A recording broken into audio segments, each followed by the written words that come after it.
Hello everyone and welcome back to our channel. In today's tutorial, we're going to learn how to add a clock widget to your Android home screen. Start by unlocking your phone and go to your home screen. Long press on an empty space on your home screen until the menu appears. Tap on widgets.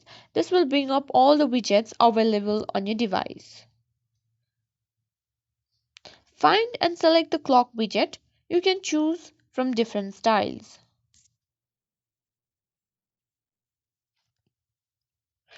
Now, whatever the style you want to choose, drag it